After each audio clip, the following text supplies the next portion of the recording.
A while back, I did a video on Tony Danza's apartment, which taught me two things. There are more people interested in Tony Danza's life than I previously thought possible, and that Tony Danza owns multiple properties and is not spending all of his time in a rather modest Manhattan apartment. Tony, if you're out there, know that a lot of people love you, and one at least would love to have a bagel and coffee sometime. What I want to talk about is Tony's relationship with Frank Sinatra. The story goes something like this. Tony wanted Frank as a guest on Who's the Boss and managed to secure him for an episode in 1989. The joke that you'll find most often that Tony relates in his cabaret show and many interviews is that he cautioned everyone on set about Frank's notorious temper and only doing one take.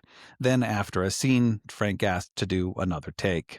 After the episode, a friendship developed between Tony and Frank. They hung out, had dinner, drank until 2 a.m., Frank telling stories about the old days, and Tony, I'm assuming, just listening. The admiration of the character Tony on Who's the Boss was the same for the real Tony. He really was meeting someone he had looked up to since he was a child, an Italian-American kid from the outskirts of New York with dreams to make it big in the bright lights of Manhattan. His admiration of Frank seemed genuine and heartfelt, and apparently Tony was invited to the inner circle of Frank Sinatra. But, as there is often in these kinds of stories, there was a rift. Apparently, Tony's betrayal was helping Frank steady himself walking down some stairs. Tony touched Frank's elbow and was met with an angry reaction. Quote, "Back off. What's your problem?" Unquote.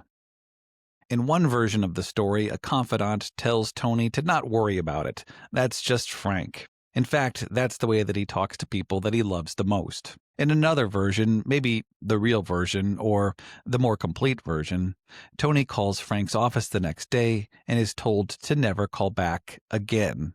I don't know which is true.